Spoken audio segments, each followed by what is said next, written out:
বলেছেন ভারতের প্রধানমন্ত্রী নরেন্দ্র মোদী। আন্তর্জাতিক মহলকে চমকে দিয়ে মার্কিন প্রেসিডেন্ট ডোনাল্ড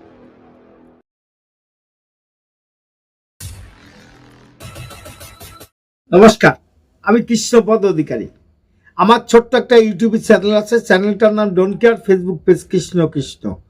আজকে আমি আপনাদের সঙ্গে যে বিষয় নিয়ে কথা বলবো, বাংলাদেশে ইউনূস সরকার, এই সরকার নামে ব্যর্থতা কতটা আছে জানি না, কিন্তু ঘরে বাইরে চাপে মনে হয় ইউনূস সরকার এবার ল্যাজে গোবরে হয়ে যাবে কিনা জানি না। কারণ বাংলাদেশের যে মূর্খরা আমেরিকাকে নিয়ে যে আচরণ করে গেল, আমেরিকার ডোনাল্ড ট্রাম্পকে নিয়ে যে আচরণ করে গেল, সে ধিক্কার জানানোর কোনো ভাষা নেই। আমার এই ভিডিওটা দেখার পরে বাংলাদেশের যে মূর্খরা দিনের পর দিন যে ভারত বিদ্বেষী কর্মকাণ্ড করছে, সেই থেকে হয়তো বা বিরত হয়ে যাবে।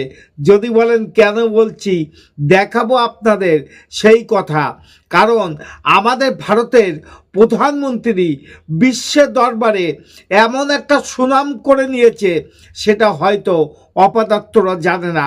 কারণ সবচেয়ে জনপ্রিয়তা লাভ করেছে আমাদের ভারতবর্ষে সনাতন ধর্মের প্রধানমন্ত্রী, বলবো না, সকল ধর্মের প্রধানমন্ত্রী। যদি বলেন এই কথাটা কি করে বললেন, দেখাবো সব কিছু আপনাদের মধ্যে। কারণ আমাদের ভারতবর্ষের প্রধানমন্ত্রীকে নিয়ে গর্ব পৃথিবীর লোকে করে। এই গান্ডুরাও জানে না যে বাংলাদেশে যে আহাম্মকরা ভারত বিদ্বেষী কথাবার্তা বলছে, এবারে বাজেটটা ভারতের দেখে নিন। আমরাও আপনাদের ভিক্ষা দিই, সেই ভিক্ষা আপনারা ত্যাগ করতে পারেন, কিন্তু করবেন না। কারণ এই ভিক্ষা যদি আপনারা না নেন, তাহলে আপনাদের জীবনযাপন নির্ভর হবে না। দেখুন, আমাদের ভারতবর্ষের প্রধানমন্ত্রী আমেরিকার বুকে কি সম্মান পেল, আর কি সম্মান নিয়ে পৃথিবীর বুকে সোজাসুজিভাবে দাঁড়িয়ে আছে, সেই নিয়ে আমি কথা বলবো। কিন্তু ইউনূস সরকার ঘরে বাইরে চাপে রয়েছে কিনা প্রশ্ন রেখে গেলাম। তাহলে কথা না বাড়িয়ে চলেন ভিডিওটা শুরু করা যাক। ইউনূস সরকার বাংলাদেশের তদারকি সরকারের বিরুদ্ধে রেল কর্মীদের ধর্মঘট, এ নিয়ে রাজশাহী স্টেশনে ভাঙচুর। অন্যদিকে মোহাম্মদ ইউনূসের আয়ের উৎস নিয়ে প্রশ্ন তুললেন শেখ হাসিনা। রেল স্টেশনে তুলকালাম, চেয়ার ভেঙে বিক্ষোভ, রীতিমতো তাণ্ডব। এ ছবি বাংলাদেশের রাজশাহী স্টেশনের। ঘটনার সূত্রপাত রেল কর্মীদের ধর্মঘট ঘিরে। পেনশন এবং মাইলেজ ভাতা বন্ধের প্রতিবাদে সোমবার রাত থেকে ধর্মঘটে সে দেশের রেল কর্মীরা। ফলে দেশ জুড়ে তৈরি হয় অচল অবস্থা। সেই ক্ষোভেই মঙ্গলবার সকালে রাজশাহী স্টেশনে যাত্রীদের তাণ্ডব। আমাদের যে মাইলেজ সুবিধাটা দেওয়া হচ্ছিল দীর্ঘ 160 বছর ধরে, এটা যৌক্তিকতা আছে বিধায় আসছিল। বিগত ফ্যাসিস্ট সরকার সেটাকে যেভাবে গ্রহীত করেছিল, তার প্রতিবাদে দীর্ঘদিন ধরে আলোচনা চলছে। আপনারা জানেন, যদি দাবি না মানা হয় ততক্ষণ পর্যন্ত আমাদের আন্দোলন চলবে। আলোচনার মাধ্যমে রেল কর্মীদের সমস্যার সমাধানের আশ্বাস দিয়েছেন বাংলাদেশের অর্থ উপদেষ্টা। কিছু ছিল তাদের, কিছু কর্মচারীদের আমরা বেশ কয়েকদিন আগে আমাদের তাদের যৌক্তিক সেগুলো আমরা দিয়েছি। তারপরে তারা কেন করেছে এটা তাদের ব্যাপার। ইউনূস সরকারের বিরুদ্ধে সরব রেল কর্মীরা, অর্থাৎ সরকারি কর্মীরা। স্বাভাবিকভাবেই বাংলাদেশের তদারকি সরকারের প্রধান মোহাম্মদ ইউনূসের উপর চাপ বাড়ছে। এরই মাঝে তার আয়ের উৎস নিয়ে প্রশ্ন তুললেন শেখ হাসিনা। বিশ্বব্যাপী তার খুব নামধাম, এত কিছু সে অর্জন করলো, এই রাষ্ট্র পরিচালনার দায়িত্ব নিয়ে চরম ব্যর্থতার পরিচয় দিয়েছে। তার ক্ষমতা লিপ্সাই না, তার অর্থ লিপ্সাটাও অনেক প্রবল। তার যে এত টাকা যা দেশে বিদেশে সে সমানে খরচ করছে, এই টাকাগুলি সে কোথায় পেল? গ্রামীণ ব্যাংকে চাকরি পায় ইউনূস 90 সালে।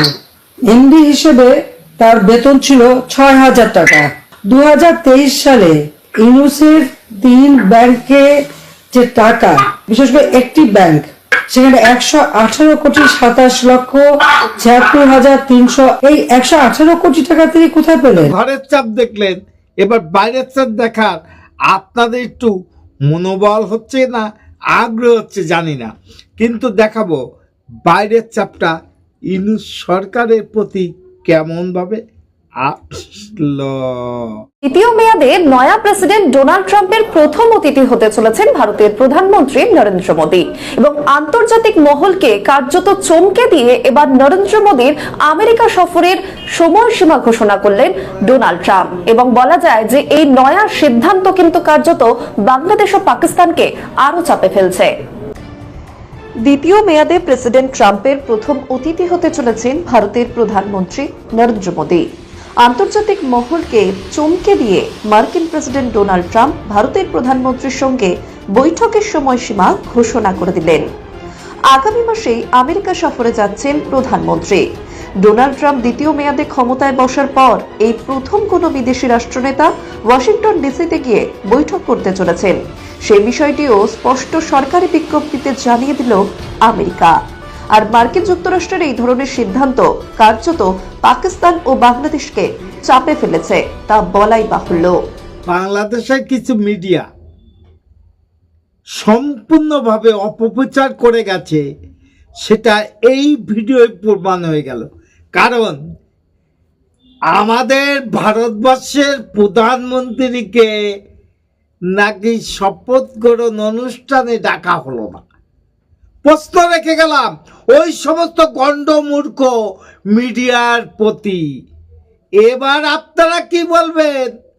বলার জায়গা কি আপনাদের আছে জানি না, আছে কিনা জানি না, কিন্তু লজ্জায় আপনারা যে মুখ ঢাকতে চলেছেন, এবার সতর্ক যে আপনাদের হতে হবে সেইভাবে এই ভিডিও প্রমাণ করে দিল। আমার চ্যানেল নাম don't care, Facebook page Krishna Krishna. জানি না ভিডিওটা কতটা ভালো লেগেছে। যদি ভালো লাগে আমার চ্যানেলটা সাবস্ক্রাইব করে দেবেন, পেজটা ফলো করে দেবেন। আগামী দিনে নতুন কোনো ভিডিও আনার জন্য একটু আশীর্বাদ করে যাবেন। নমস্কার। Madam, when sorry.